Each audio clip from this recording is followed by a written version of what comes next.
Hello, gandang hayop sa umaga. Ito po si Doc Bernie. Today, kasama ko po si Dr. Suset, si Dr. Iris. Well, tuloy-tuloy pa rin po ang ating info dissemination tungkol sa rabies because it's Rabies Awareness Month. Well, unang-una, napaka-importante pong malaman natin mga tamang information sa rabies kasi mula 2023, tumataas po ang case ng namamatay sa rabies dito sa Pilipinas from 51 to 55. Okay, so ang unang concern natin ay tungkol dun sa mga nakakagat, di ba? Pag may nakagat, saan nga ba, walang tanong natin kay Dr. Iris, saan nga ba natin dapat dalhin yung mga nakakagat na tao? Okay, kasi yung iba dinadala sa tawak, then yung iba sa Animal Bite Center. Doktor, anong masasabi mo dito? Hello po, good morning po sa inyo. Nandito na naman po kami. Ang masasabi ko po sa mga nakakagat ng aso o pusa, importante po na magpabakuna po tayo. Importante na sabihin natin kung tayo ay bata, sabihin natin sa nakakatanda na tayo ay nakagat ng aso o pusa, kahit kalmot o kahit nadilaan ng sugat.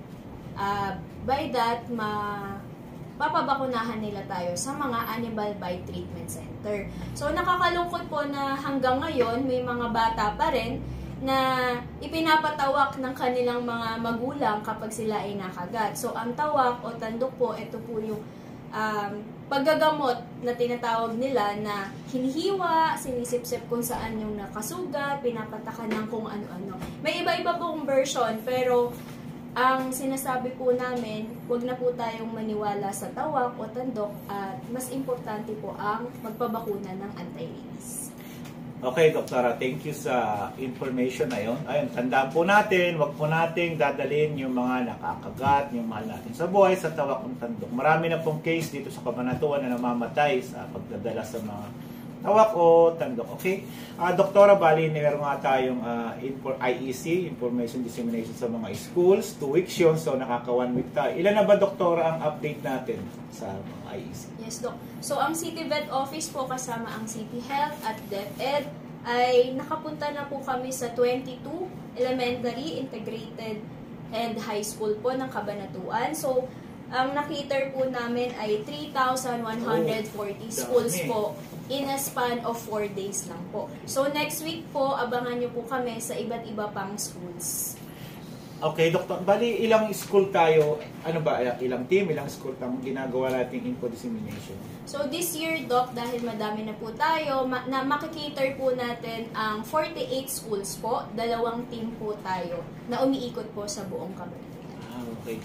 Bali, kung yun po, continuous pong improvement ng CityVet para mas may distribute natin ang tamang kaalaman lalo na sa mga kabataan. Okay, moving on. Bali, yun nga po, tuloy-tuloy na meron kaming free anti-rabies dito sa CityVet. Bali, Doktora Suset, tanong ko sa iyo, meron tayong ilan na ba nababakunahan ng CityVet na pets? Then meron tayo, Doktora, di bang anti-rabies dun sa Plaza Lucero? Okay? Yes, yes, Doc. Good afternoon. As of today, ang nababakunahan na natin na pets ay 11,998. Ang client na natin na nakikater ay 6,647. So, madadagdagan pa yan as time goes by kasi pag-mass vaccination pa ulit tayo after this mga activity natin. So, mapupuntahan natin yung mga barangays na need natin talagang mapuntahan at maservan ng anti-rabies. Okay? Okay, Doktora, yun nga, meron tayo sa Plaza Lucero, this 2 weeks. Yung iba kasi, napapansin ko, nagtatanong pa sa page natin, na dito sa parabang, iba, marami nga tayong walk-in, lagi nagko-comment pa sila kung lagi ba tayo may available, Doktorang bakuna dito sa office natin ng anti-rabies? Yes, Doc. Magandang question yan. Kasi lagi na nga, tama ka, lagi naman natatanong. Available po ang ating anti-rabies Monday to Friday, except holiday po, Saturday, Sunday.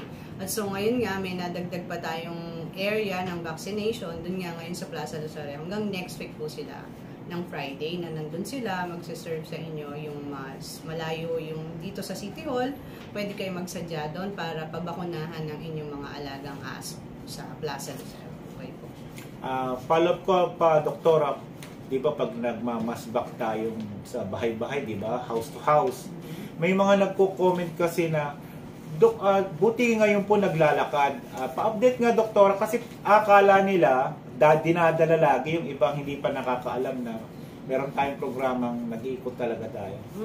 So, ako kasi, nag-serve na ako sa city government for almost 21 years na, going 22. And inabutan ko na yung programa na talagang meron na tayong mass vaccination na nag-house to house tayo. Para na rin sa kanila na mas maging conveniente sa mga kliyente na nag-aalaga natin ng mga aso at saka pusa. Mabakunahan agad yung kanilang mga alaga doon na sa mismong bahay nila. So, hindi na nila kailangang mamasahe, papunta rito sa City Hall o sa Plaza Lucero. Tayo na yung nagsasadya doon. Para mas marami tayo, mas malawak yung ma-cover natin na area at yung mas mataas yung maging vaccination coverage. Okay, thank you, Doktora. Ito na lang pinaka-last na question natin sa inyong dalawa. Hingin ko yung opinion ninyo kasi timely ito, yung si TikTok nga na pinana sa Mindanao, then may pinana uling aso, then pangatlo, recently pusa na naman, bali para kasing nagiging kwa na yung magpan. Ano bang opinion nyo dito, Doktora? Kung halimbawa man, mapatunayan ba yung gumawa nun, ano ba yung parusa dito? Yung Dr. Iris, ikaw mo na. Yung sa recent case po na yun, cases kasi dumadami. So nakakalungkot po na hanggang ngayon pala, meron pang gustong manakit at parang sinasadyang saktan yung mga alagang aso. So, meron po tayong batas, ito ang Republic Act 8485 of 1998 na nagsasabi na bawal po natin saktan at kung ano po yung gagawin natin sa mga pet animals. So, specifically yung aso, yung mga asong sinasaktan, bawal po ito ayon sa batas. Dahil sila po ay may buhay rin, may nakakapagpasaya sa atin, inaalagaan tayo, pero bakit hanggang ngayon meron pa pong mga taong talagang gustong saktan yung mga ganong aso, alaga. Nakakalungkot po para sa akin to. Pwede nga, Dr. Suset? Yes, dagdagan ko lang yung sinabi ni Doktora na yung batas na yun, pinagtibay ngayon yung implementing rules and regulation niya under RA 10631 na ang pagmamaltrato sa hayop at sa pag-aabuso dito ay may karampatang mga parusa, no? So, tumaas yung penalty, 1 to 2 years na imprisonment kapag napatunayan talaga na nang-aabuso ka o nagmamaltrato ng mga hayop, ano? Kasi kailangan din namang protection ng mga aso, walang ibang magpoprotekta sa kanila. So, kundi yung mga grupo o mga nag-a-advocacy na sana maprotektahan nitong mga alaga nating aso o anumang hayop. Kasi malawak tong batas na to eh. Hindi lang naman to sa domesticated na pets natin na dogs and cats, even dun sa mga hayop natin na pwedeng kainin o yung mga food animals natin. So, pero ngayon, ang focus natin sa dogs and cats. So, yun nga, again, ang core ng penalty dun is 1 to 3 years na imprisonment. And then, yung penalty ay, yung amount is 30,000 to up to 250,000. Okay. So, based sa sinabi ni Doktora, may batas na to, wag nating sasaktan ng mga pets natin. Ayun, malinaw na makukulong at may penalty. Yung makukulong ang talagang mahirap dun, yung penalty mura lang naman. So, mahalin natin ang ating mga pets at huwag tayong mananakit ng pets ng iba ng kapitbahay. Okay? So, we even cater dun sa, minsan, di ba, we have cases na animal cruelty kasi, di ba, yung isa na taga, yung isa na hampas ng Okay. kapital. Yung dati. May mga hindi na... naman dog na hampas dahil ng ulam. Hindi naman dog, parang sadya talaga. Okay. Yun. Even sa atin, we are, we witness natin yan most of the time dito sa opisina. So, ang sa part natin, kapag ipinresent na sa atin yung mga animals na maltrato, ginagawa natin yung part natin bilang veterinary. Naalala ko. Tulungan siya. Yeah, sige. Yung Doktora, parang yung pusa na, binuhat, hinampas sa cement. Hindi ko lang alam kung naikon yun. Yung kumandini. Kung napatunayan pag yan. dinala dito sa atin, gagawin natin yung part natin to help. Tapos to heal, syempre. Okay, yun.